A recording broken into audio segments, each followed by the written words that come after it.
భగవద్గీత ఆధ్యాత్మిక సంపదకి సంబంధించినంత వరకు సనాతన ధర్మంలో అసలు భగవద్గీత పేరు వినని వాళ్ళు ఉండరు. తెల్లవారి లేస్తే ప్రత్యేకించి న్యాయస్థానాల్లో మనం నిజమే చెప్తున్నాము అన్నప్పుడు భగవద్గీత మీద ఒట్టు పెట్టించడం అన్నది ఒక స్థితి.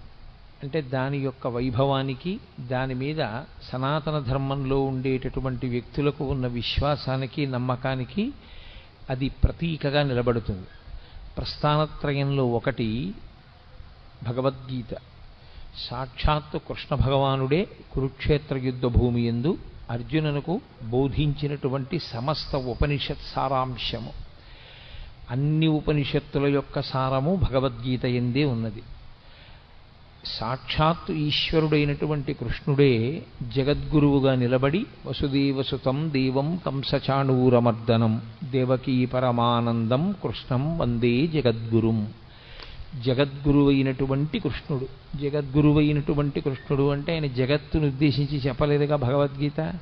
మరి జగద్గురువు అని ఎందుకు కీర్తింపబడ్డాడు అంటే ఒక దేశము ఒక కాలమునకు కట్టుబడేది కాకుండా ఆయన చేసినటువంటి బోధ ఏదైతే ఉందో అది యుగములు దాటిపోయినా సరే తరించాలనుకునే వాళ్ళందరూ ఎక్కవలసినటువంటి సోపానములనన్నింటినీ కృష్ణ పరమాత్మ గురువుగా కూర్చుని ఆ రోజు చేసినటువంటి బోధ అర్జునుణ్ణి మిషగా పెట్టుకుని చెప్పినప్పటికీ అది జగత్తులో ఉన్న ఎవ్వరికి, ఏ ప్రాంతంలో ఉన్నవారైనా, ఏ కాలమునందున్నవారైనా అన్వయించుకుని దాన్ని ఆదర్శంగా ఆచరణాత్మకంగా స్వీకరించిన వారందరూ భగవద్గీత వలన మోక్షప్రాప్తిని పొందగలరు కనుక ఆయన జగద్గురువుగా నిలబడ్డారు.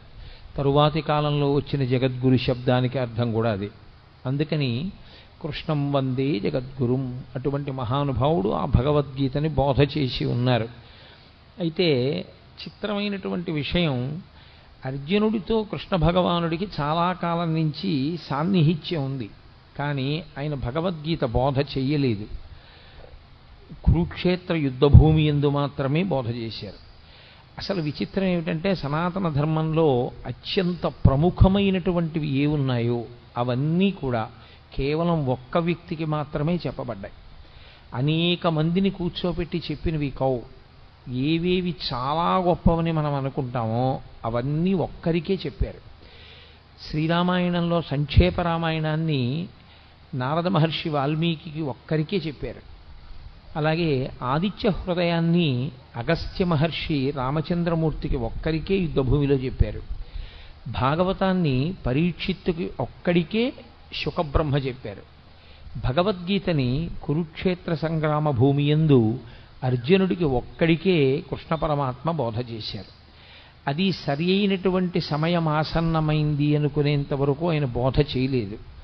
ఇప్పుడు అర్జునుడు వినడానికి తగిన సమయాన్ని పొంది ఉన్నాడు అని ఆయన అనుకున్నప్పుడు మాత్రమే ఆ బోధ చేశారు.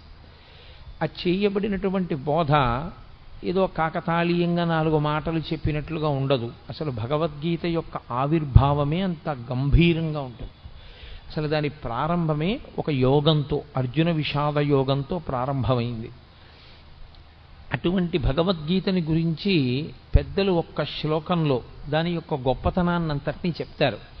సర్వోపనిషదో గావః దోగ్ధా గోపాలనందన పార్థో వత్సః సుధీర్భోక్త దుగ్ధం గీతామృతం మహత్ అంటారు.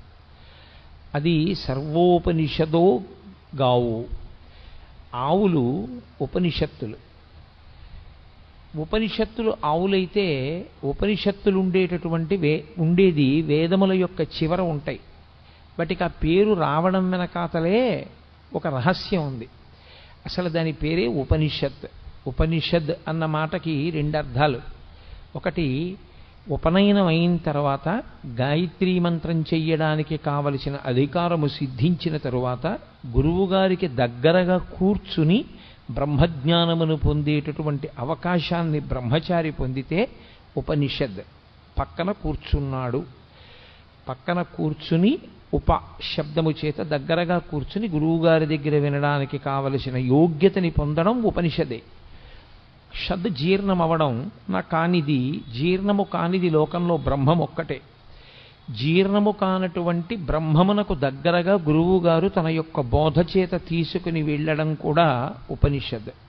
అందుకే ఉపనిషత్తులన్నీ కూడా గురు శిష్య సంవాదంగా ఉంటాయి తప్ప అవి అనేక మందికి చేసిన బోధలు కవు. యోగ్యుడైనటువంటి శిష్యుడు మాత్రమే గురువుగారి దగ్గర నేర్చుకుంటాడు. ఆ యోగ్యత శిష్యుడు పొందాడు అని నిర్ధారించవలసింది లోకంలో ఇంకెవ్వరూ కాదు, అది ఒక్క గురువుకు మాత్రమే ఉన్న అధికారం. ఇతను ఈ స్థితిని పొంది ఉన్నాడు, ఇప్పుడు నేను బోధ చెయ్యవచ్చు అని గురువు ఎప్పుడు నమ్ముతాడో అప్పుడు మాత్రమే ఉపనిషత్ సారాంశమును బోధ చేస్తారు, లేదా అసలు ఉపనిషత్తుని బోధ చేస్తారు. అటువంటిది సమస్త ఉపనిషత్తుల సారమైనటువంటి భగవద్గీతని బోధ చేయడానికి ఏదో యోగ్యతని చూడవలసి ఉంటుంది కృష్ణ పరమాత్మ. అంతేకాని ఏ యోగ్యతలు లేకుండా ఇక్కడ ఏదో అడిగాడు ఇక్కడ చెప్పేస్తే బాగుంటుందని చెప్పింది కాదు యుద్ధభూమిలో. అందుకే అది ఇంకొకరికి వినపడదు కూడా, ఒక్క అర్జునుడికే వినపడుతుంది. అది సర్వోపనిషదో గావో. ఆ ఆవులు ఉపనిషత్తులన్నీ ఆవులుగా వచ్చి నిలబడితే దోగ్ధ గోపాల నందన. నందన అన్న శబ్దం కొడుక్కి వేస్తారు సాధారణంగా, కొడుక్కి వేసే శబ్దం నందన. యశోదానందన, దేవకీనందన, అలా ఎవరికి నందనుడైతే వారికి ఆయన నందనుడు అంటే ఆనందమునిచ్చువాడు. గోపాలనందన అంటే తండ్రి శబ్దము చేత చెప్పబడినవాడు కాడు, గోపాలురందరికీ ఆనందమునిచ్చేవాడు. ఎవరా గోపాలురు అంటే ఆయన జన్మించినప్పుడు అంత సౌలభ్యంతో వచ్చింది కృష్ణావతారం. పుట్టినప్పుడు మాత్రం ఏదో ఎవ్వరికీ అందుబాటులో లేనటువంటి స్థితిలో జన్మించిన వాడు కాడు. అందరికీ అందుబాటులో ఉండడానికి ఎంతగా ఆచారనిష్ట తెలియని వాళ్ళు ఉంటారో అటువంటి వారి మధ్య పుట్టాడు. తలకడిగితే మొలకడగరు, మొలకడిగితే తలకడగరు, అంత ఆచారం తెలియనటువంటి గోపాల బాలుర మధ్య జన్మించాడు. అందుకే ఏ పాములిరుగక ఏ పారుమేటికి పశుల కాపరి ఇంట పాము కలిగి, ఏ కర్మయును లేక వెలయునొక్కడికిని జాతకర్మంబులు సంభవించే, ఏ తల్లి చనుబాలు ఎన్నడెరుగని ప్రోఢ తల్లి యశోదచనుల పాలు త్రవనిరిగి, ఏ హాని వృద్ధుల నిరుగని బ్రహ్మంబు పొదివిటిలో వృద్ధి పొందనుంది, ఏ చదువులనైన ఇట్టిట్టిదనరాని అర్థం అవయవములయందు అందముంది అని ఆ కృష్ణ పరమాత్మ యొక్క జన్మ విశేషం గురించి భాగవతంలో పోతన గారు అంటారు. అందరికీ అందుబాటులో ఉండేటటువంటి గోపాల బాలుడిగా గోపాల బాలుర మధ్య జన్మించాడు. వాళ్లతో కలిసి ఆడుకున్నాడు, వాళ్లతో కలిసి తిరిగాడు. నిజానికి ఆ వచ్చినటువంటి గోపాలురందరూ కూడా మహర్షులందరూ గోపాల బాలురుగా వచ్చారు. కాబట్టి దోగ్ధ గోపాలనందన, పాలు పిండేటటువంటి వాడు కృష్ణ పరమాత్మ. ఆ పాలు పిండడానికి దేంట్లోంచి ఆ పాలు వస్తాయో ఆ ఆవులు ఉపనిషత్తులు బ్రహ్మమును ప్రతిపాదన చేస్తాయి. ఉపనిషత్తుల యొక్క సారాంశమును చెప్పాలన్నా, ఉపనిషత్ చెప్పాలన్నా తాను ఒక స్థాయిని చేరుకున్నవాడైతే తప్ప చెప్పడానికి అర్హతని పొందడు. కృష్ణ పరమాత్మ జగదాచార్యుడు. అసలు ఆ మాటకొస్తే ప్రతిపాదింపబడవలసినటువంటి బ్రహ్మము ఏది ఉన్నదో అది తానే అయ్యున్నవాడు. బ్రహ్మమును ఎరుగుట చేత తాను బ్రహ్మమవుతాడు ఎవరైనా, బ్రహ్మవిద్ బ్రహ్మైవ భవతి అని. కానీ ఆయన బ్రహ్మవిద్ బ్రహ్మైవ భవతి కాడు, ఆయన స్వయముగా బ్రహ్మము, పరమేశ్వరుడు. అటువంటి కృష్ణుడే ఆచార్యుడయ్యాడు. గురువుకి బ్రహ్మమునకు తేడా చెప్పడం సనాతన ధర్మంలో ఉండదు. గురుర్బ్రహ్మ గురుర్విష్ణు గురుర్దేవో మహేశ్వర గురు సాక్షాత్ పరబ్రహ్మ తస్మై శ్రీ గురవై నమః. అటువంటి గురువయ్యాడు. కాబట్టి సర్వోపనిషదో గావో దోగ్ధ గోపాలనందన.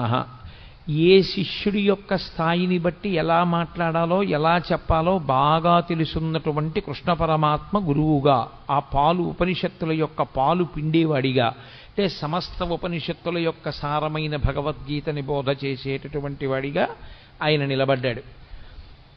పార్థో వత్స. ఆవు పాలివ్వాలి అంటే ఓ దూడ ఒకటి ఉండాలి తప్పకుండా. ఇప్పుడు ఆ దూడ ఏం చేయవలసి ఉంటుంది ఆవు పాలు విడిచిపెట్టడానికి? ఆవు పాలు తయారు చేసేటప్పుడు ఉండేటటువంటి ప్రక్రియ చిత్రంగా ఉంటుంది. అది గబగబా తినేస్తుంది. ఈ నూతిగట్టు మీద, చెరువు గట్టు మీద, నదిగట్టు మీద ఉండే పసరిక గబగబా తిని తాను ఒక్క చోట కూర్చుని ఎంత ఆనందంతోటో నెమరవేస్తుంది. కడుపులో ఉన్నదాన్ని మళ్ళీ నోట్లోకి తెచ్చుకుని నోట్లో ఉన్నదాన్ని బాగా నమిలి మళ్ళీ లోపలికి పంపి ఆ పనికిరాని పచ్చగడ్డిలోంచి పసిపిల్లలు కూడా తాగి బ్రతకడానికి వీలైనటువంటిది, పరమ వృద్ధులైనటువంటి వారు, రోగులు కూడా తాగి బ్రతకగలిగినటువంటి పాలని తయారు చేస్తుంది.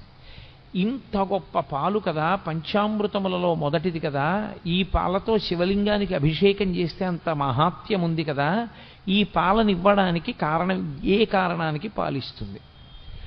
దూడ యొక్క ఆర్తిని చూసి పాలిచ్చేస్తుంది.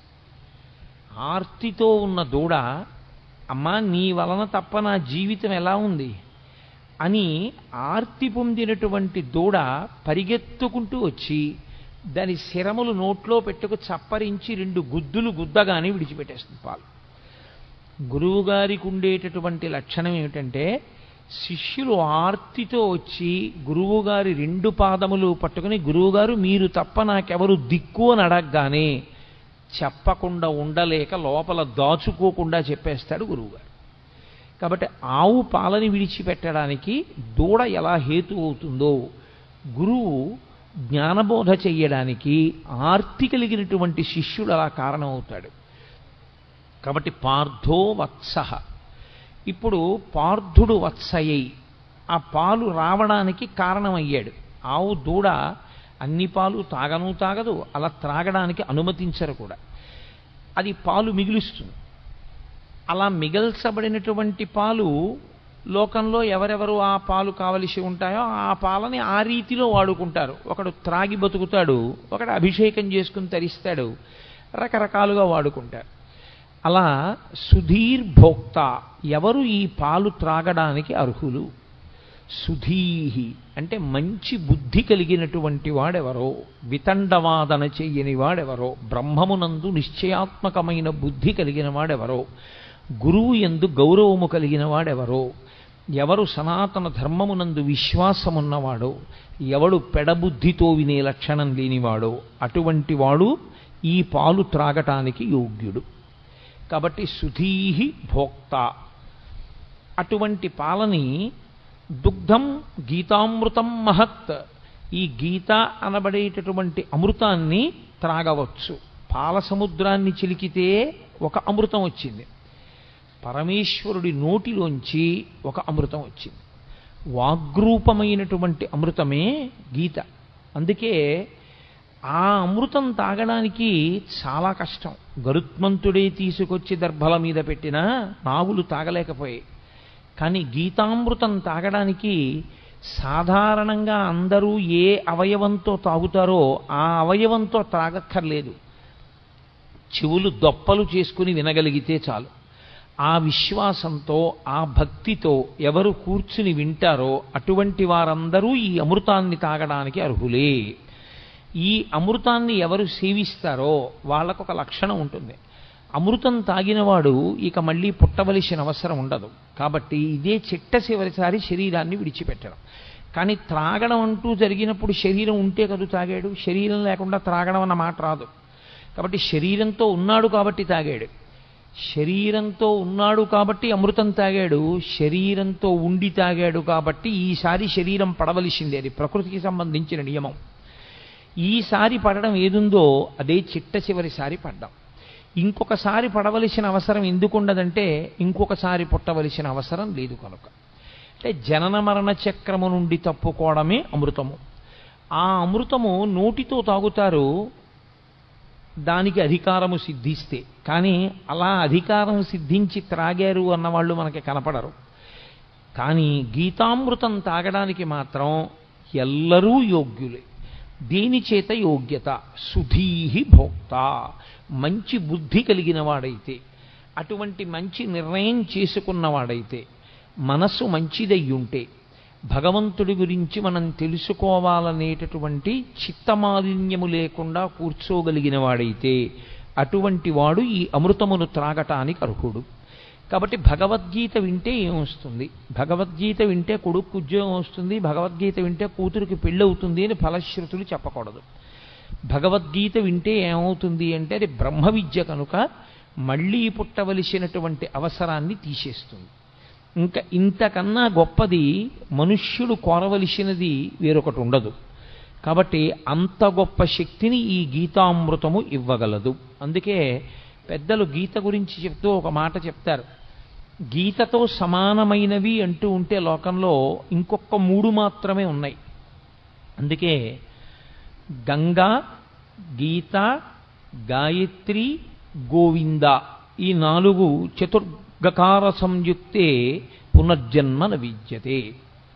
గీత, గంగాచ, గాయత్రి, గోవిందీతి హృది స్థితే. ఎవరు ఈ 4ంటిని గుండెల యందు బాగా ఊంచుకుని నిలబెట్టుకుంటారో, మొదటిది గంగ. గంగని ఇక్కడ పెట్టుకోవడానికి ఏం ఉండదు. గంగ యందు స్నానం చేయాలి. గంగ యందు స్నానం చేస్తే ఏమవుతుంది? గంగ యందు స్నానం చేస్తే పాపములు నశించిపోతాయి. పాపములు నశించిపోతే మళ్ళీ చేయడా? గంగలోంచి బయటకు వచ్చాక చెయ్యడని నమ్మకం ఏం లేదు. కానీ గంగలో స్నానం చేస్తే వచ్చేటటువంటి ఫలితము ఉత్తర జన్మల యందు కనపడుతుంది. కానీ గీత అనబడేటటువంటి గంగని త్రాగినవాడు ఇప్పుడే ఇక్కడే మోక్షానికి అధికారాన్ని పొందుతాడు. 2, అది పరమేశ్వరుని యొక్క శిరస్సుకి తగిలి కింద పడడం వల్ల అంత శక్తిని పొందింది. భవాంగపతితంతోయం పవిత్రమితి పస్పృశు అంటారు వాల్మీకి మహర్షి రామాయణంలో. గంగ హిమవంతుని పెద్ద కూతురిగా పరమేశ్వరుని యొక్క శరీరాన్ని తాకి హిమాలయ పర్వతాల మీద పడి తాను అనేక మార్గములలో ప్రవహించి త్రిపథగా అయింది. కాబట్టి గంగకి శక్తి వచ్చింది. ఈ గంగ సాక్షాత్తుగా పరమేశ్వరుడి నోటిలోంచి ఆవిర్భవించింది. ఆవిర్భవించినటువంటి ఈ గంగ ఎప్పుడో ఏ జన్మలోనో ఫలితమిచ్చేది కాదు. ఈ జన్మలో ఇప్పుడే ఇక్కడే ఫలితం ఇవ్వగలిగినది గీతామృతమనబడేటటువంటి గంగ. కాబట్టి నిజానికి గంగ కన్నా గీత ఒక పైమెట్టు మీదే నిలబడుతుంది. గీత, గంగాచ, గాయత్రి. గాయత్రి ఉపనయనము చేసుకోవడానికి అధికారమున్న వాళ్ళందరూ గాయత్రి మహామంత్రాన్ని చేస్తారు. గాయత్రి మహామంత్రం అంత గొప్ప మంత్రం ఇక లోకంలో లేదు. అది మంత్రములకన్నిటికీ తల్లి అని పేరు దానికి. అందులో అడిగేది ఒకటే, ప్రచోదయాత్. మా బుద్ధులు ప్రేరేపింపబడుగాక, ప్రేరేపింపబడుగాక, ప్రేరేపింపబడుగాక అని అడుగుతూ ఉంటారు త్రిసంధ్యల యందు. కాబట్టి ఆ గాయత్రి బుద్ధిని మరల్చి ఈశ్వరుని యందు పెట్టి తాను తరించేటటువంటి అవకాశాన్ని గాయత్రీ మాత ఇస్తుంది. గోవిందేతి. గోవిందుడు ఆ నామమే గొప్పది. ఎందుచేత అంటే భగవంతునికి మిగిలినటువంటి పేర్లు ఏమున్నాయో అవన్నీ బిరుదునామాలుగా వచ్చాయి. గోవిందనామం ఒకరు బిరుదునామంగా ఇచ్చింది కాదు, పరమేశ్వరుడు కష్టపడి సంపాదించుకున్న నామం. 7 రాత్రులు 7 పగళ్ళు గోవర్ధనోద్ధరణాన్ని చేసి చిటికెన వీల మీద పర్వతాన్ని ఎత్తి పట్టుకుని అందరినీ కాపాడితే, ఆయన్ని నమ్మకుండా వెళ్ళిపోయిన వాళ్ళని కూడా ఆయన పిలిచి మరీ కాపాడాడు గోవిందనామంతో. అది గోవిందనామానికి ఉన్న గొప్పతనం. అంత సౌలభ్యంలో ఉన్న అవతారం. అందుకే గోవింద అంటే ఈశ్వరుడు ఉలిక్కి పడతాట. కారణం ఏమిటంటే నేను ఆ నామాన్ని సంపాదించుకున్నది నేనే కష్టపడి 7 రాత్రులు 7 పవళ్ళు పర్వతాన్ని ఎత్తి పట్టుకుని నన్ను నమ్మకుండా పక్కకి వెళ్ళిపోయినటువంటి వాళ్ళని కూడా పిలిచి, బాలుండీతడు కొండదొడ్డది మహాభారంబు సైరింపగా దాలండో ఎనిదీని కింద నిలువంచింతింపగా బోలది శైలాంబోనిధి జంతు సంయుత ధరాచక్రంబుపై పడ్డ నాకేలల్లాడదు బంధులార నిలుడి క్రిందన్ ప్రమోదంబునన్ అంటాడు. మీరు బెంగపెట్టుకోకండి, ఈ కొండ కింద పడదు. సమస్త బ్రహ్మాండం వచ్చి కొండ మీద పడిపోయినా కొండ కింద పడకుండా పట్టుకుంటాను. కాబట్టి రండి రండి అని నమ్మకం లేని వాళ్ళని కూడా పిలిచి కొండ కింద నిలబెట్టి 7 రాత్రులు 7 పగళ్ళు మనుష్యులను, ఆవులను, దూడలను కాసినటువంటి కారణం చేత, కాపాడిన కారణం చేత పరమేశ్వరుడు సంపాదించుకున్నటువంటి నామము గోవిందనామము కాదు. గోవింద అంటే భూమిని కాపాడేవాడు. గోవింద అంటే వాక్కులకు అధిపతి అయినవాడు. గోవింద అంటే వాక్కును విస్తరించగలిగినటువంటి వాడు. వింద అన్న శబ్దానికి అర్థం తంతువుగా సాగడం. దూది పట్టుకుని ఇలా ఇలా ఇలా ఇలా ఇలా ఇలా తంతువు కింద తంతువులందు చేలమ విధంబున ఏ పరమేశుమూర్తి ఎందింతయు ఒప్పు భంగి అంటారు పోతన గారు. పెద్ద పెద్ద దారాల కింద ఒక కండిలోంచి వెడితే దాన్ని తంతు అంటారు. తంతువు కింద విస్తరిల్లి లోపల పరబ్రహ్మము శబ్దము చేత ఆవిష్కరింపబడితే గోవిందా అంటారు. అంతర్బహిశ్చ తత్సర్వం వ్యాప్య నారాయణ స్థితః. నామరూపాత్మకంగా కనపడేటటువంటి జగత్తు కాదని దాని లోపల జీవుడిగా ఉన్నటువంటి బ్రహ్మం ఎవరున్నారో వాడిని గుర్తించడానికి నామరూపాలని ఆధారం చేసుకుని విశ్వమునందు విశ్వనాథుణ్ణి చూడగలిగినటువంటి ప్రజ్ఞాపాఠవములు పెరగగలిగిన స్థితికి గోవిందా అని పేరు. కాబట్టి ఆ గోవిందేతి హృదిస్థితే, ఎవరు ఈ నాలుగింటిని గుండెలలో పెట్టుకుంటారో, అంటే సంతతము ఈ నాలుగింటిని స్మరణ చేస్తూ ఉంటారో, అటువంటి వారందరూ కూడా పునర్జన్మ న విద్యతే, ఇక వాళ్ళు మళ్ళీ వేరొక శరీరాన్ని పొందవలసినటువంటి అవసరము ఉండదు. వాళ్ళు ఈ శరీరమే ఆఖరిసారి పడిపోవడం తప్ప వీరొకసారి శరీరము పడవలసిన అవసరం ఉండదంటే అసలు పుట్టనే పుట్టరు.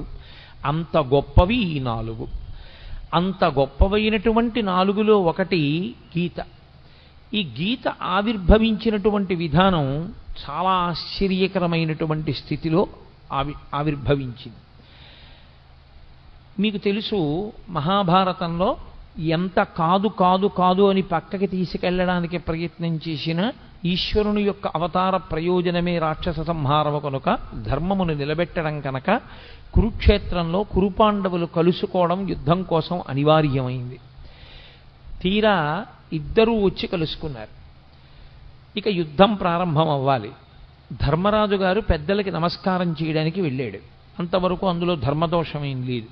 వాళ్ళు కలుసుకున్నది కూడా ఎక్కడ అంటే ధర్మక్షేత్రే కురుక్షేత్రే, ధర్మక్షేత్రమైన కురుక్షేత్రంలో కలుసుకున్నారు. వ్యాస భగవానుడు గీతామృతాన్ని ప్రారంభం చేస్తూనే ధర్మ శబ్దంతో ప్రారంభం చేస్తాడు. ధర్మ అంటే పట్టుకోవలసినది, పట్టుకోవడంలో వైక్లభ్యం వస్తే మిమ్మల్ని రక్షించనిది అని గుర్తు. నేను ఒక కుక్క నా మీదకు వస్తున్నప్పుడు నా చేతిలో ఉన్న కర్రని నేను జాగ్రత్తగా పట్టుకోవాలి. అసలు నేను కుక్కని చూసి వణికిపోవడంలో నా చేతి కర్ర జారిపోయింది అనుకోండి, అప్పుడు ఇక ఆ కర్ర నన్ను రక్షించదు. నేను పట్టుకుని ఉన్నంత కాలమే నన్ను రక్షిస్తుంది తప్ప పట్టుకోనికుండా ఉన్నది రక్షించేది కాకుండా పోయేది ఏది ఉంటుందో దానికి ధర్మమని పేరు. అందుకే నేను తరచు మనవి చేస్తుంటాను, అమరకోశం ధర్మము అన్న మాటని వ్యాఖ్యానం చేస్తే ధ్రియతేవా జనైరితి ధర్మం అంటుంది. ఉపన్యాసాలు చెప్పడానికి పనికొచ్చేది కాదు ధర్మం అంటే, పుస్తకాల్లో చదువుకోవడానికి పనికొచ్చేది కాదు ధర్మం అంటే. అందుకే కఠినమైన నేను మాట చెప్తూ ఉంటాను, ఉపన్యాసాలకి వెళ్ళడం దేవాలయంలోకి వెళ్ళడం కాదు ధర్మం అంటే, బొట్టు పెట్టుకోవడం ధర్మము అని చెప్తుంటాను. కాబట్టి ధర్మము అంటే ధ్రియతేవా జనైరితి ధర్మం, తాను అనుష్ఠించనిది తనని రక్షించదు. మీకెంత తెలుసు అన్నది మిమ్మల్ని ఎప్పుడూ రక్షించదు. వేదము ఏది చెప్పిందో అది మీరు పట్టుకోగలరా? ఎవరేది చెప్పారన్నది ప్రమాణము కాదు. నేనొకటి చెప్పచ్చు, ప్రమాణం కాదు. ఎంతటి మహాత్ముడైనా కావచ్చు, ఆయన చేసింది ప్రమాణం కాదు, ఆయన చెప్పింది ప్రమాణం కాదు. ఎక్కడి వరకు ప్రమాణం? వేదము చెప్పిన దానితో అంగీకరించి మాట్లాడితే అంతవరకే ప్రమాణం. వేదము చెప్పిన దాన్ని వ్యతిరేకించి మాట్లాడితే ఎక్కడ వరకు వేదాన్ని అంగీకరించి మాట్లాడాడో అక్కడ వరకు ప్రమాణవాక్కు మాట్లాడాడని, వేద వ్యతిరేకమైన మాట్లాడినదంతా కూడా దుస్తర్కం చేశాడని అంటారు. దుస్తర్కాస్తు విరమ్యతాం అంటారు శంకరాచార్యుల వారు. దుస్తర్కము చెయ్యవద్దు. వేదో నిత్యమధీయతాం తదుదితం కర్మస్వనుష్ఠీయతాం. వేదం ఎలా చెప్పిందో అలాగే చెయ్యాలి. వేదము దేనిని ప్రమాణంగా మాట్లాడిందో దాన్ని ప్రమాణంగా మాట్లాడాలి. అంతేకాని ఇప్పుడు ఎక్కడ కుదురుతుందండి అని మాట్లాడడానికి వీల్లేదు. వేదము ఏది చెప్పిందో దాన్ని అందుకోవడమే నీ ప్రయోజనం. అలా అందుకోలేకపోతే అది వ్యక్తిగా నీ బలహీనత ఏమో కానీ వేదం చెప్పినది ఎలా కుదురుతుందండి అన్న మాట మాట్లాడడానికి మాత్రం నీకు అధికారం లేదు. నేను నిత్యాగ్నిహోత్రం చెయ్యకపోతే నేను చెయ్యలేకపోవడం నా తప్పని చెప్పాలి. అంతేగాని నిత్యాగ్నిహోత్రం ఎక్కడ కుదురుతుందండి అన్నమాట నేను వాడడాన్ని మాత్రం శాస్త్రం అంగీకరించదు. నీ తప్పు నువ్వు అంగీకరించాలి. అంతేగాని వేద ప్రమాణము యొక్క సాధ్యాసాధ్యములను విచారణ చేసే అధికారము నీకు లేదు. ధర్మం అంటే ఒక్కటే లోకంలో. ధర్మమనగా ఎవరు చెప్పినది ధర్మము కాదు, వేదమేది చెప్పిందో అదొక్కటే ధర్మము. వ్యాస హృదయమంతా వ్యాసోచ్ఛిష్టం జగత్ సర్వం. వ్యాసుడి యొక్క ఎంగిలి ఈ లోకంలో వచ్చిన వాంగ్మయం అంతా, వ్యాసుని యొక్క హృదయమంతా ధర్మమే. ధర్మం ధర్మం ధర్మం. దానికోసమే ఆయన 18 పురాణములను ఇచ్చాడు, 4 వేదములను విభాగం చేశాడు, బ్రహ్మసూత్రములను ఇచ్చాడు. ఇన్ని ఇవ్వడానికి కారణం ధర్మాన్ని పట్టుకోండి, ధర్మం ఒక్కటే మిమ్మల్ని రక్షిస్తుంది, ధర్మం ఒక్కటే మళ్ళీ పునర్జన్మ లేకుండా కూడా చెయ్యగలదు. ఎవడు ధర్మాన్ని పట్టుకోబోయి ధర్మం పట్టుకున్నాననుకుని అధర్మాన్ని పట్టుకుంటున్నాడో వాడికి ధర్మము యొక్క ఫలితము పొందలేడు. అది కుదిరేటటువంటి విషయం కాదు. పైకి తాను ధర్మం పట్టుకున్నానని అనుకుంటున్నాడు, కానీ తాను పట్టుకున్నది ధర్మము కాదు. స్వధర్మో నిధనం శ్రేయ పరధర్మో భయావహ. తనకి కాని ధర్మం పట్టుకున్నవాడు తాను తరించలేడు. కాబట్టి ధర్మమే ప్రాతిపదిక. అందుకే ప్రారంభమే మంగళవాచకంగా దీన్ని తీసుకున్నారు వ్యాసుల వారంటే ధర్మశబ్దాన్ని తీసుకున్నారు. ధర్మక్షేత్రే కురుక్షేత్రే. కురుక్షేత్రమైనటువంటి ధర్మక్షేత్రంలో ఆ కురుపాండవులు ఇద్దరూ కూడా కలుసుకున్నారు. ఇక యుద్ధం ప్రారంభం అవ్వాలి. ఎవరి ధర్మం వారిది. లోకంలో ధర్మరాజు గారు ఎదురుగుండా కనపడినటువంటి పెద్దవాడు, వంశకర్త, మహానుభావుడు భీష్ముడు. భీష్మ ద్రోణాది మహాపురుషులకు నమస్కారం చేయడం కోసమని ధర్మరాజు గారు వెళ్ళారు. అర్జునుడు ఇరుపక్షముల మధ్యలో నిలబెట్టబడినటువంటి రథంలో నిలబడి ఉన్నాడు. కృష్ణ భగవానుడు అన్నాడు, అర్జున చూడొక్కసారి ఇరుపక్షములలో మొహరించిన సైన్యాన్ని చూడు. ఎందుచేత అర్జునుడే ప్రధానంగా రాక్షస సంహారము అంటే రాక్షసులే కురువీరుల వైపు ఉన్నారు, లేదా కురువీరులుగా ఉన్నారు. ఇప్పుడు వాళ్ళని సంహరించాలి. అందుకే అతనికి అంత శస్త్రాస్త్ర సంపదనంతటిని ఇప్పించాడు కృష్ణ పరమాత్మ. చూడవయా, ఒక్కసారి వాళ్ళతో యుద్ధం చేయాలి నువ్వు. అడుగో భీష్ముడు, అడుగో ద్రోణుడు, అడుగో కృపుడు, అడుగో శల్యుడు, అడుగో అశ్వత్థామ, అడుగో దుర్యోధనుడు, వరుసగా అందరినీ చూపించాడు. నిలబడినవాడు నిలబడినట్టు వెంటనే అర్జునుడు ఒక మాట అన్నాడు. అందుకనది అర్జున విషాద యోగమైంది. నకాంక్షే విజయం కృష్ణ నచ రాజ్యం సుఖానిచ కిం నో రాజ్యేన గోవింద కిం భోగైర్జీవితేనవా. ఈ శ్లోకాలు అర్థం చేసుకోవడంలో వచ్చినటువంటి వైక్లభ్యంతో అక్కర్లేని వ్యాఖ్యానాలు చేస్తున్న వాళ్ళు ఉన్నారు లోకంలో. ఆయనకి కూడని ధర్మాన్ని ఆయన మాట్లాడాడు. ఆయన అన్నాడు, నకాంక్షే విజయం కృష్ణ. ఏమొస్తుంది ఇప్పుడు వీళ్ళందరినీ చంపేస్తే? విజయం వస్తుంది. విజయం వస్తే ఏమొస్తుంది? రాజ్యం వస్తుంది. రాజ్యం వస్తే ఏమొస్తుంది? ధర్మరాజు గారు సింహాసనం మీద కూర్చుని పరిపాలన చేస్తాడు. కానీ ఏమైపోతుంది? నా గురువు మరణిస్తాడు, మా తాతగారు మరణిస్తారు, నా అన్నదమ్ములు మరణిస్తారు, నా బంధువులందరూ చచ్చిపోతారు. ఇంతమంది చచ్చిపోయినటువంటి నెత్తుటి కూడు మిగులుతుంది. ఇప్పుడు ఈ నెత్తుటి కూడిని నేను తినవలసి వస్తుంది. మీరు చాలా జాగ్రత్తగా పట్టుకోవలసి ఉంటుంది భగవద్గీత ఆవిర్భావాన్ని. ఆయన వైరాగ్యమును పొందుతున్నాడు. చిచ్చి ఇవన్నీ ఏమిటంటున్నాడు? ఆయన ధర్మాన్ని మాట్లాడుతున్నాడు. వీళ్ళందరినీ చంపడం ఎందుకని? కానీ ఆ ధర్మంలో వైక్లభ్యం ఉంది, అది దిద్దాలి ఇప్పుడు కృష్ణ పరమాత్మ. వీళ్ళందరినీ చంపడం ఏమిటి? వీళ్ళందరినీ చంపేస్తే ఏమొస్తుంది? నాకేం మిగలదు. అందరినీ చంపేసినవాడు అర్జునుడు అన్న పేరు వస్తుంది. ఇంతమందిని చంపేసి నేను రాజ్య పరిపాలన మొదలు పెడితే నిన్నటి వరకు నా కంటి ముందు ఉన్నటువంటి తాతలు, తండ్రులు, గురువులు, బంధువులు, స్నేహితులు ఇంతమంది మరణించిన తరువాత నేనొక్కడిని మిగిలితే నేను పొందేటటువంటి సంతోషం ఏమిటి? కాబట్టి నాకొద్దు ఈ యుద్ధము వద్దు, ఈ విజయము వద్దు, ఈ రాజ్యము వద్దు. ఇప్పుడు ఆయన ఎంత భయవిహ్వలుడైపోయాడంటే అంతటి మహావీరుడైనటువంటి అర్జునుడి చేతులు వణికిపోయాయి. వణికిపోవడంలో ఆయన చేతిలో ఉన్నటువంటి గాంధీవం జారి కింద పడిపోయాడు. కింద పడిపోతే తాను ఎలా నిలబడ్డాడో అలా నిలబడ్డవాడు నిలబడ్డట్టే నీరసం ఆవహించేసి చతికిల పడిపోయాడు. నీరసం ఆవహించి చతికిల పడిపోయాడు అంటే ఆయన శరీరంలో ఇప్పుడు ఏదో ఆరోగ్యపరమైన సమస్య తలెత్తలేదు. ఆయనకి శరీరంలో ఎంత ఆరోగ్యం ఉండాలో అంత ఆరోగ్యము ఉంది, ఎంత బలం ఉండాలో అంత బలము ఉంది. కానీ శరీరమునందుండవలసినటువంటి బలాన్ని, శరీరమునందు ఉన్నటువంటి ఆరోగ్యాన్ని ఏది పాడు చేసేసింది అంటే బలహీనపడిపోయినటువంటి మనస్సు పాడు చేసేసింది. ఇది చాలా గొప్ప విషయం. మీరు ఎంత బలవంతులు అన్నది కాదు, మీ మనస్సు ఎంత జవంతో ఉన్నది అన్నది ప్రధానం. మనస్సుకి జవం లేనివాడు శరీరంతో ఎంత బలం ఉండనివ్వండి ఉపకారం చేయలేడు. ఎందుచేత అంటే మనస్సు భయానికి కానీ శంకకి కానీ లోనైపోయిందనుకోండి, తాను ఆత్మరక్షణలోకి పడిపోతాడు. పడిపోయి ఒక రకమైనటువంటి భయానికి లోనవుతాడు. భయానికి మారుపేరే శాస్త్రంలో మృత్యువు. మృత్యు సమయమునందు ఎలా ఆలోచనలు పొసగవో భయవిహ్వలుడైనటువంటి వ్యక్తికి కూడా సరి అయిన ఆలోచన విధానం రాదు.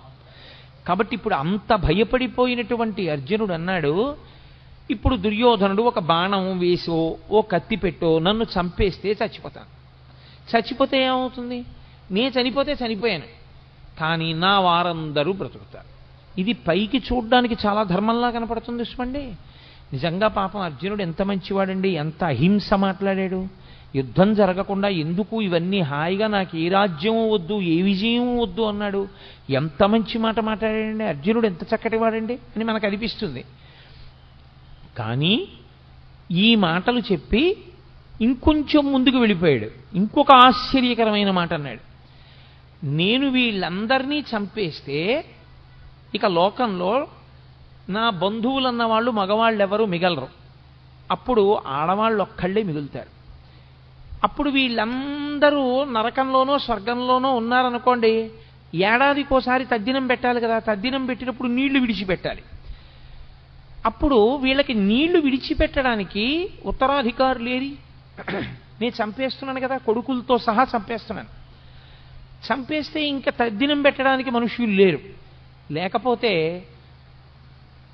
ఆ పితృదేవతలు ఎవరైతే ఉన్నారో పతంతి పితరో హ్యేషాం లుప్త పిండోదక క్రియా, వాళ్ళకి పిండ ఉదక క్రియలు ఉండవు. అంటే పిండం పెట్టేవాడు ఉండడు, నీళ్లు విడిచిపెట్టేవాడు ఉండడు. లుప్త పిండోదక క్రియా, ఈ రెండూ లేకపోవడం వల్ల పతంతి పితరో హ్యేషాం, పైలోకానికి వెళ్ళినటువంటి నా పితృదేవతలు మళ్ళీ కింద పడిపోతారు. పైగా ఎప్పుడైతే పురుషుల యొక్క రక్షణ లేదో వీళ్ళందరూ మరణిస్తే వీళ్ళ భార్యలందరినీ పరజాతుల వాళ్ళు వచ్చి భార్యలుగా స్వీకరిస్తారు. ఇప్పుడు వాళ్ళ వలన సంతానం వీళ్ళకి కలుగుతుంది. క్షేత్రములు మిగిలిపోయి బీజములు లేవు. కాబట్టి ఇప్పుడు కుల సంకరం ఏర్పడుతుంది, వర్ణ సంకరం ఏర్పడుతుంది, జాతులన్నీ కూడా కలగాపలగం అయిపోతాయి. ఇటువంటి ఆధార్మికమైనటువంటి వ్యవస్థ ఏర్పడడానికి నేను యుద్ధం చేయడం అవుతుంది. కాబట్టి కృష్ణ నేను యుద్ధం చెయ్య.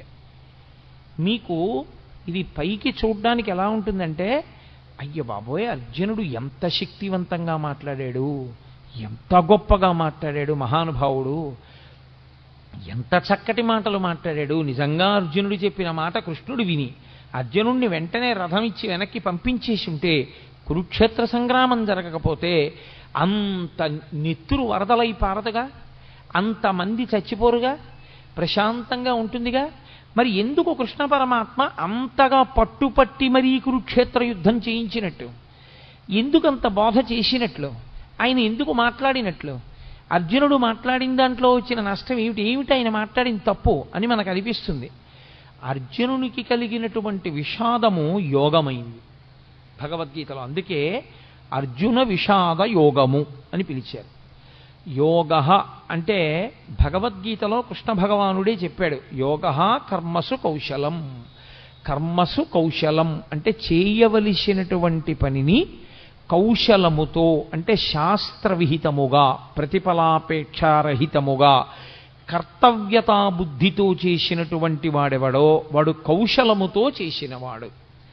తాను చెయ్యవలసినది ఒకటి ఉంటుంది లోకంలో, శాస్త్రము చేత విధింపబడినది. శాస్త్రము ఏది చెయ్యాలని విధించిందో అది చెయ్యడమే తన యొక్క కర్తవ్యము. అలా కాకుండా నెత్తికొత్తుకున్నది ఏదుందో అది బాధ్యత. బాధ్యత కుంగ తీసేస్తుంది మనిషిని, కర్తవ్యం మెట్లెక్కిస్తుంది.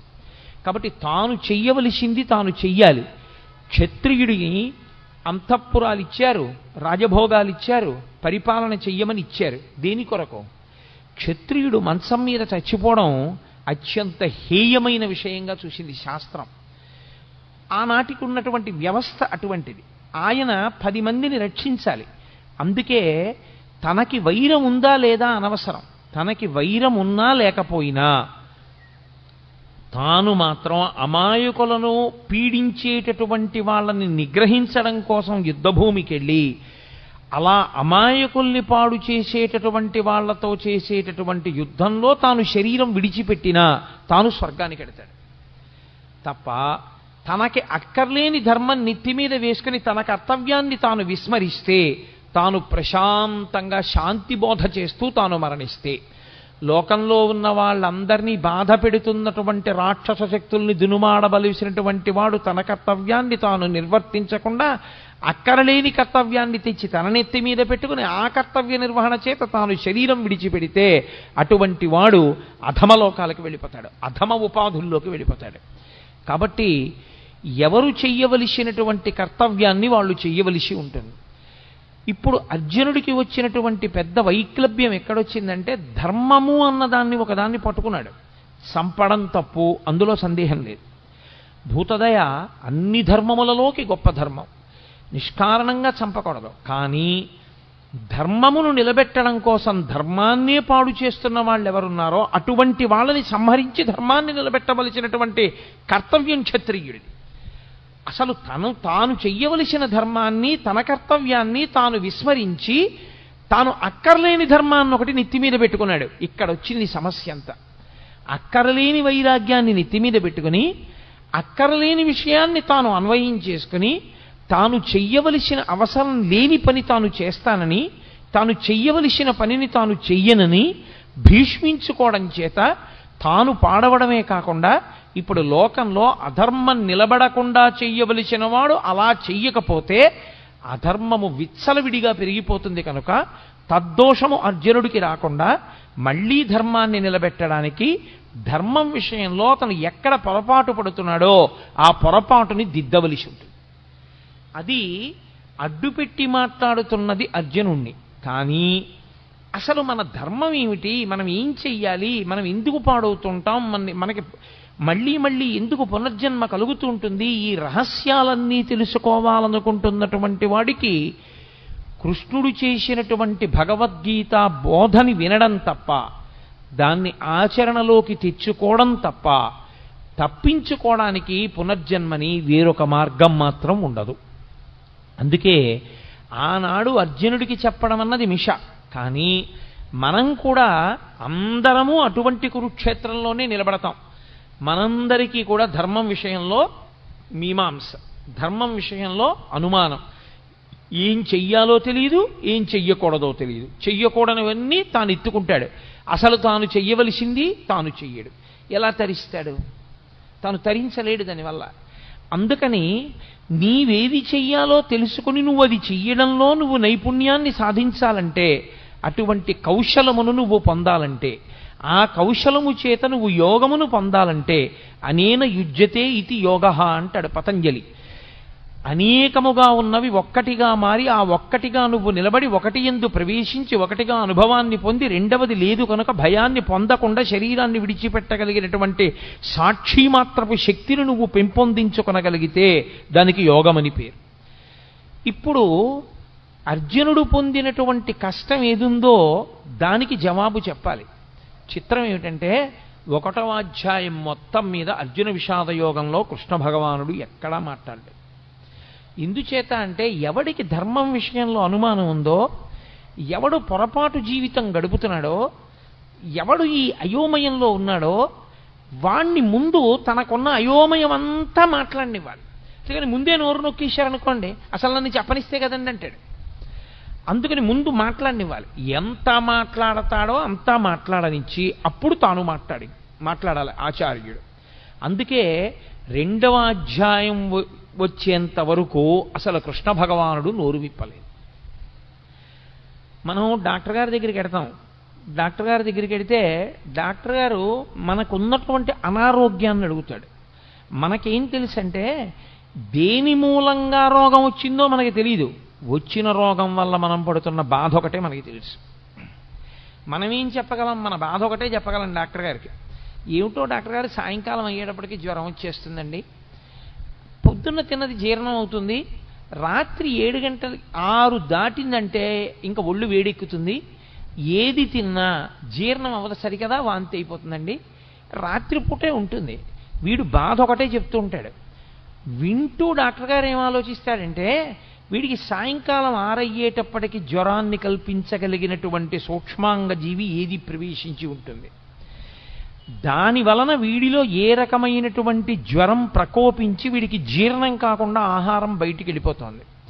ఇప్పుడు మందు దేనికి వెయ్యాలంటే మూలానికి వెయ్యాలి.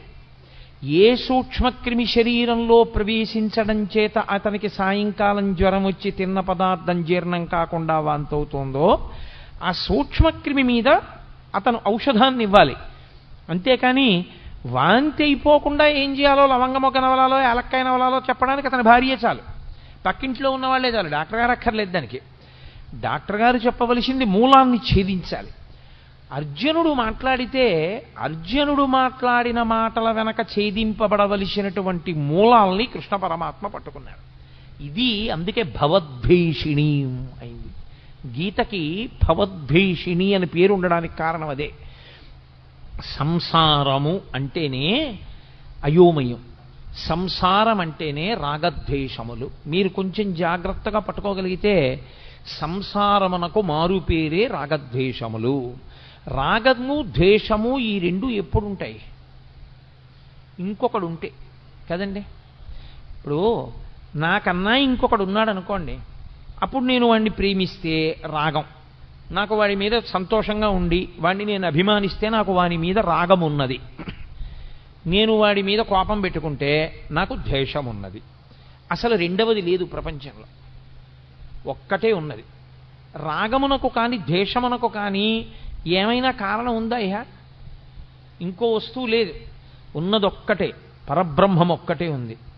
ఆ ఉన్న ఒక్క పరబ్రహ్మము ఎలా ఉన్నది? ఇన్నిగా కనపడుతున్నా కాదురా, ఇన్ని యథార్థమునకు ఉన్నదొక్కటే.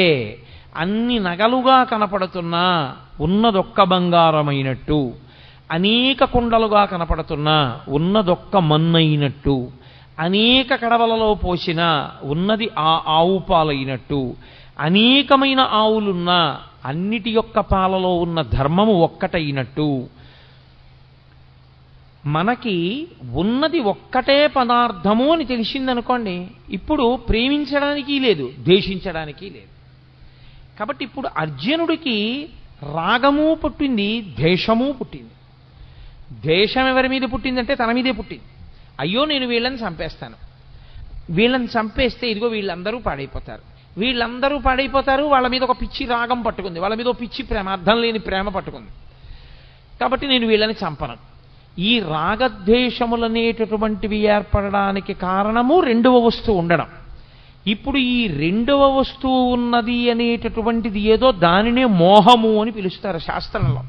అజ్ఞానావస్థ, అవిద్య, దాని చేత వచ్చినటువంటి అయోమయావస్థ.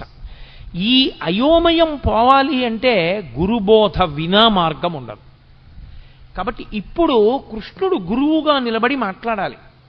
అందుకు ఆయన మాట్లాడుతున్నాడు. ఇప్పుడు కృష్ణుడు మాట్లాడితే ఏమవుతుంది? అర్జునుడికి ఏ మోహము తనకున్నదని తనకి తెలియదో అది పోయిందని తెలుస్తుంది. తనకి ఉన్నప్పుడు ఇది ఉంది, అందుకు ఇలాంటి ఆలోచనలు వచ్చాయని తెలియదు. పోయి మళ్ళీ తనకి ధర్మం తెలిసిపోయాక తనకేం పోయిందో తెలుస్తుంది. అందుకే గీత అంతా అయిపోయిన తర్వాత నీకేమర్థమైంది అని అడిగాడు.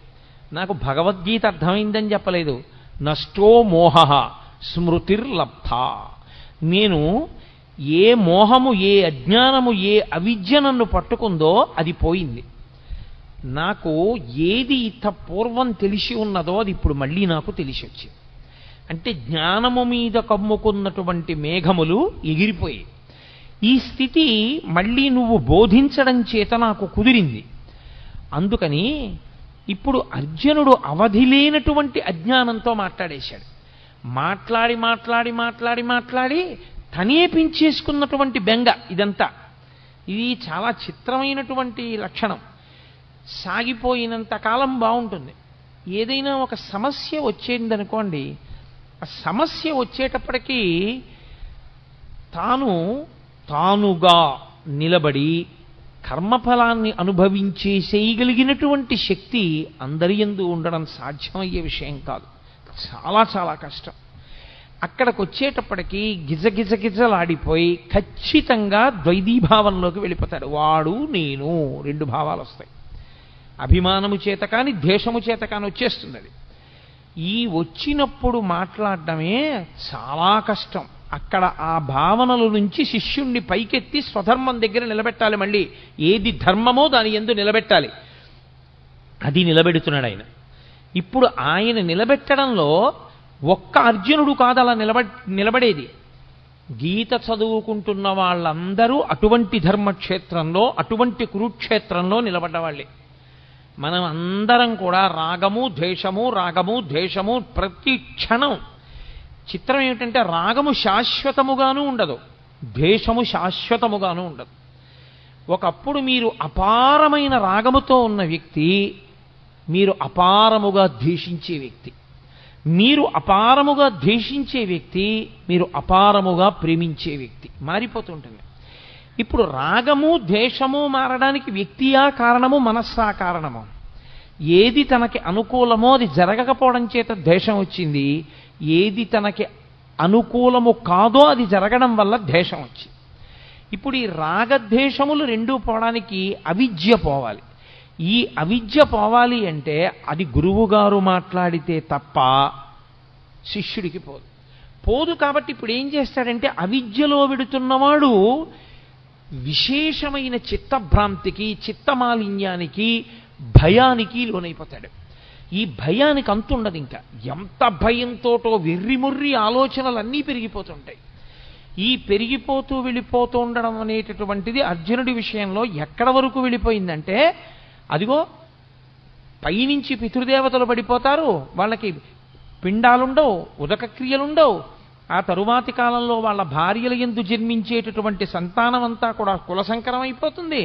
ఇంతమందిని చంపేసి నాకెందుకు ఈ నెత్తిటికూడు, ఎన్నిన్ని పెద్ద మాటలు మాట్లాడేస్తున్నాడు, అక్కర్లేనివన్నీ మాట్లాడేస్తున్నాడు. మాట్లాడనిచ్చాడు, బాగా మాట్లాడనిచ్చాడు. ఇంత అర్జునుడు ఏమైపోయాడో తెలుసా అండి? ఇంతమంది శత్రువుల్ని అస్త్రప్రయోగం చేసి చంపగలిగినటువంటి అర్జునుడు తన మనసు తనకి బరువైపోతే, తన చిత్తము మలినమైపోతే, తాను పెంచుకున్న భయానికి తాను వశుడైపోతే, తాను గాంధీవం వదిలేసి కూలబడిపోయి కృష్ణ పరమాత్మ యొక్క కాళ్ళ మీద పడిపోయి బావా బావా అని పిలిచేటటువంటి వాడు ఒక ఆశ్చర్యకరమైనటువంటి మాట అన్నాడు. నేను నీకు శిష్యుణ్ణి అన్నాడు. మాం త్వం ప్రపన్నః, నేను నిన్ను శరణాగతి చేస్తున్నాను. నువ్వు ఏం చేయాలో తెలుసా? శిష్యుడనైన నన్ను ఉద్ధరించాలి. నాకు మార్గం తెలియట్లేదు. ఇదే అతను చేసిన చాలా మంచి పని. ఏమైనా ఉంటే అర్జునుడు ధర్మక్షేత్రమైన కురుక్షేత్రంలో చేసినటువంటి ఈ పని వల్ల భగవద్గీత పుడుతోంది.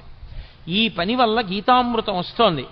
ఈ పని వల్ల వచ్చినటువంటి గీతామృతం కాలంతో, దేశంతో సంబంధం లేకుండా మానవాళిని తరింపచేస్తూనే ఉంది. మాట్లాడి ఇంకా నేను మాట్లాడనయా, మాట్లాడిన కొద్దీ భయం ఎక్కువైపోతోంది. ఇంకా భయం వైపుకే పెడుతున్నాయి కానీ ఆలోచనలు. నేను బయటికి రాగలనన్న ఆలోచన అసలు నాకు రావట్లేదు. కాబట్టి మీరు వినా నాకు శరణ్యము లేదు. గురువుగారి కాళ్ళ మీద పడిపోయి నేను ప్రపన్నుడను అంటే నేను శరణాగతి చేస్తున్నాను, మీరు నన్ను స్వీకరించి నా యొక్క బాధనంతటినీ పోగొట్టండి. ఇప్పుడు అసలు నేనేం చెయ్యాలి నాకు అర్థం కావట్లేదు అన్నాడు. ఎవరు? యుద్ధం చేస్తానని వచ్చినవాడు. ఇప్పుడు కాదు, ఎప్పటి నుంచో యుద్ధం చేస్తాను, కౌరవుల్ని సంహరిస్తానని పెద్ద తపస్సు చేసి పరమేశ్వరుణ్ణి సాక్షాత్కరింపజేసుకుని పాశుపతాస్త్రం పొందినవాడు, అంతమంది దేవతల దగ్గర అన్ని అస్త్రాలు పొందినవాడు, అంతమంది గురువుల్ని సేవించినవాడు, ఎప్పుడు కురుక్షేత్ర సంగ్రామం జరుగుతుందా కౌరవుల్ని మట్టు పెడదామని ఎదురు చూసినవాడు, ఇవాళ ఆశ్చర్యంగా యుద్ధం చేయడం మాట దేవుడిని కృష్ణ పరమాత్మ యొక్క కాళ్ళ మీద పడిపోయి, కృష్ణ నీవు తప్ప నాకు దిక్కెవరు, కాబట్టి నువ్వే నన్ను రక్షించాలి. ఆయన మాట్లాడడం మొదలుపెట్టాడు. ఆయన మాట్లాడుతూనే ప్రారంభం ఏమన్నా తెలుసా అండి? ఆయన మాటలకున్నటువంటి గమ్మత్తు ఏమిటంటే ఆయన మాట మొదలు అదే, భగవద్గీతలో ఆయన మాట చివర అదే. ఆయన అసోత్యానన్వశోచస్త్వం ప్రజ్ఞావాదాంశ్చ భాషసే గతాసూ నగతాసూంశ్చ నానుసూచంతి పండితాః. అశోచ్యానన్వశోచస్త్వం అంటూ ప్రారంభం చేశాడు. ఏడవవద్దు, శోకము వద్దు, అసలు ఈ దిక్కుమాలిన ఏడుపన్నది మొదట మానేయి. భగవద్గీత వింటే వచ్చేది ఏమిటి? ఏడవడం పోతుంది. భగవద్గీత ప్రారంభంలో కృష్ణ పరమాత్మ ఏ శ్లోకంతో ప్రారంభం చేశారో అదే శ్లోకంలో ఉన్న అదే తాత్పర్యంతో, అదే ధర్మంతో, అదే మాటతో భగవద్గీత పూర్తి. సర్వధర్మాన్ పరిత్యజ్య మామేకం శరణం వ్రజ అహం త్వా సర్వపాపేభ్యో మోక్షయిష్యామి మా శుచ. ఏడవవద్దు, శోకించవద్దు. అసలు శోకము తప్పు. శోకమన్న మాటకు అర్థం లేదు. శోకించడానికి కారణము లేదు. దేనికి శోకిస్తావు? దేనికి ఏడుస్తున్నావు నువ్వు? అసలు నువ్వు ఏడవడానికి కారణం ఏమిటి? పైగా ఏడిచేటప్పుడు ఎలా మాట్లాడుతున్నావు? అశోచ్యానంద్వశోచస్తం ప్రజ్ఞావాదాంశ్చ భాషసే. వాత పెట్టి మాట్లాడాడు. ఒక గురువు ఎలా మాట్లాడాలో అలా మాట్లాడాడు. ప్రజ్ఞావాదాంశ్చ భాషసే. 4 పుస్తకాలు జరిగితే మాట్లాడడం అనుకుంటున్నావా? లేకపోతే ఏదో నీ బుద్ధికి తోచింది మాట్లాడడం అనుకుంటున్నావా? ఏమిటి పెద్ద పెద్ద మాటలు మాట్లాడుతున్నావు? ధర్మం అంటున్నావు, యుద్ధం చేయనంటున్నావు, నేను చంపేస్తానంటున్నావు, నేను చంపేస్తే వీళ్ళు చచ్చిపోతారంటున్నావు, పతంతి పితరో హ్యేషాం లుప్త పిండోదక క్రియా అంటున్నావు, ఉత్తరగతుల గురించి మాట్లాడుతున్నావు, కుల సంకరం గురించి మాట్లాడుతున్నావు. ఏమిటివన్నీ? నువ్వు మాట్లాడగలిగిన మాటలు అనుకుంటున్నావా? నీకు తెలిసి మాట్లాడుతున్నాను అనుకుంటున్నావా? వీటికి ఏడవవలసిన వాడివి నువ్వు అనుకుంటున్నావా? అసలు ఏడవవలసిన అవసరం ఒకటి ఉందనుకుంటున్నావా లోకంలో? అశోచ్యానన్వశోచస్త్వం ప్రజ్ఞావాదాంశ్చ భాషసే గతాసూ నగతాసూంశ్చ నానుసూచంతి పండితాః. అసలు పండితుడైన వాడు ఏడవడు. తీర్పిస్తూ ప్రారంభం చేశాడు ఆయన. ఎవడు ఏడవడు? పండితుడు ఏడవడు. పండితుడు అంటే 4 పుస్తకాలు చదువుకున్నవాడు, 3 శ్లోకాలు బట్టి పట్టినవాడు కాడు. పండాహ అంటే ఆత్మజ్ఞానమున్నవాడు. అందుకే పోతన గారికి సహజ పండితుడని పేరు. ఆయన మహానుభావుడు. అందుకే శ్రీకైవల్య పదంబు చేరుటకునై చింతించదన్ లోకరక్షయికారంభకు భక్తపాలన కళా సంరంభకున్ దానవోద్రేక స్తంభకు కేళిలోల విలస దృగ్జాల సంభూత నానా కంజాత భవాండ కుంభకు మహానందాంగనాఢింబకున్నని చెప్పుకున్నాడు. శ్రీకైవల్య పదంబు చేరుటకునై పునరావృత్తిరహిత శాశ్వత శివ సాయుధ్య స్థితి కొరకు నేను భాగవతాన్ని ఆంధ్రీకరిస్తున్నానన్నాడు. కాబట్టి ఎవరు ఆత్మజ్ఞానము కలిగిన వారో వాళ్ళు అసలు ఏడవరు. ఏడవడానికి కారణం ఎందుకు? ఈ శరీరం పోతుందని ఏడుస్తున్నావా? మళ్ళీ వెంటనే శరీరం వస్తుంది. ఇది పడిపోగానే ఎంతోసేపు పట్టదు శరీరం రావడానికి. రవీంద్రనాథ్ ఠాగూర్ చెప్పినట్టు తల్లి ఒక స్తనం దగ్గర పిల్లవాడికి పాలిస్తున్నది, ఈ స్తనం నుంచి ఈ స్తనం దగ్గరికి పిల్లవాడిని మార్చుకోవడం ఎంతసేపు పడుతుందో జీవుడు ఒక శరీరాన్ని విడిచిపెట్టి ఇంకొక శరీరాన్ని పొందడానికి అంతే సమయం పడుతుంది. అదేం పెద్ద విశేషం కాదు. ఈ శరీరం పోతే ఇంకో శరీరం వస్తుంది. నీ దృష్టిలో ఏమిటి చంపేయడం అంటే? వాళ్ళందరి శరీరాలు పోతాయి, వాళ్ళు కనపడరు. నీ బుర్ర ఈ శరీరం పోతే ఇంకో శరీరం వస్తుంది. ఏమిటి చచ్చిపోతుంది? కాబట్టి శరీరమునకు చావు లేదు. ఈ శరీరం పడిపోతోందేమో ఇంకో శరీరం వస్తోంది. శరీరమునందు పంచభూతములే. పంచభూతములు లేని శరీరం ఇంకోటి లేదు. పృథివీ ఆపస్తేజో వాయు ఆకాశములే ఉండాలి ఇందులో ఉన్న. కాబట్టి వాళ్ళు ఏ శరీరంలో కొన్నా పంచభూతాలతోనే ఉంటారు. కాబట్టి ఈ రాజులు లేని రోజు లేదు, ఉన్నారు. ఆత్మ ఉండదంటావా? ఎప్పుడూ ఉన్నది ఆత్మ. మరి దేనికి ఏడుస్తున్నావు నువ్వు? అసలు నువ్వేమిటి పాండిత్యంతో పెద్ద ప్రజ్ఞావాదాంశ్చ భాషసే నేను చాలా గొప్పవాడిని మాట్లాడేస్తున్నావు. వీళ్ళందరూ చచ్చిపోతారంటున్నావు, నే చచ్చిపోతానంటున్నావు, వీళ్ళందరూ ఏమిటో పడిపోతారంటున్నావు. ఎవరు చచ్చిపోతారు? నేను మీతో మనవి చేశా, వైద్యుడు మూలానికి మందిచ్చినట్టు మూలానికి మందిస్తూ ప్రారంభం చేశాడు. అంత గంభీరంగా ఉంటుంది గురువు గారి కంఠం. అంటే గురువాణి అంటే సింహస్వప్నము. మిగిలిన పిట్టలు కుయ్యచ్చు, కాకులు కుయ్యచ్చు, పందులు అరవచ్చు, పిల్లులు అరవచ్చు అరణ్యంలో. ఏ జంతువు భయపడదు. సింహం బయటికి వచ్చి అరిచిన తరువాత అరవగలిగిన జంతువు ఉండదు, వెళ్ళిపోవలసిందే ఎక్కడికైనా తప్ప ఇక నిలబడవు. ఆచార్యుడు వచ్చి మాట్లాడిన తర్వాత మాట్లాడగలిగిన సమర్థత ఉన్నవాడు ఇంకొకడు ఉండడు. ఆచార్యులకు ఆచార్యుడు జగద్గురువు అయినటువంటి శ్రీకృష్ణ భగవానుడు వచ్చి మాట్లాడిన తర్వాత ఇక మాట్లాడడానికి ఏముండదు. అందుకే అంత గంభీరంగా ప్రారంభం చేశాడు. అసోత్యానన్వశోచస్త్వం ప్రజ్ఞావాదాంశ్చ భాషసే గతాసూ నగతాసూంశ్చ నను సూచంతి పండితాహ. ఏడవరయా పండితులైనటువంటి వాళ్ళు, ఏడవడానికి లేదసలు. అశోచ్యానన్వశోచస్త్వం, ఏడవడానికి కారణము లేదని తెలుసుకో. అంటే నేను మీతో మనవి చేశా, ఎక్కడికి వెళ్ళాడు? రాగము ద్వేషము ఈ రెండో పదార్థం ఉంటేనే. అసలు రెండవ పదార్థము లేదు, ఉన్నదొక్కటే. ఒకటే పదార్థమైనప్పుడు ఆ పదార్థమునకు రాగము లేదు ద్వేషము లేదు. ఏడుపెందుకు నీకు? దేనికి ఏడుస్తున్నావు? ఏ కారణానికి ఏడుస్తున్నావు? ఉలిక్కి పడ్డాడు ఇంత అర్జునుడు. అక్కడి నుంచి వెళ్ళిందండి భగవద్గీత. ఎన్ని ధర్మములు, ఎన్ని విషయములు, ఎన్ని గుణములు, ఎన్నిటిని బోధ చేశాడో. అందుకనది యోగమైంది. అర్జున విషాదము యోగం ఎందుకైందంటే ఆ విషాదము ధర్మ సంబంధమైనది. తనకి అక్కరలేని ధర్మాన్ని పట్టుకున్నా, అయ్యో నేను వీళ్ళని చంపకూడదు అన్న ఒక మాటతో ప్రారంభం చేశాడు. కానీ ఆ అర్జునుడు చంపడం ఎంత ధర్మమో, అలా చంపకపోతే ధర్మం ఎందుకు నిలబడదో, ధర్మము యొక్క స్వరూపం అంటే ఎలా ఉంటుందో అంత అద్భుతంగా మాట్లాడాడు కృష్ణ పరమాత్మ. అలా మాట్లాడితే వచ్చినటువంటి స్వరూపమే గీతాస్వరూపము. సరే, నేను చేసేది 7 రోజుల ప్రసంగాలే కాబట్టి విహంగ వీక్షణంగా గీత యొక్క వైభవాన్ని ఆవిష్కరించడానికి ఇవాళ ప్రారంభోపన్యాసంగా గీతావిర్భావం గురించి 4 మాటలు చెప్పాను.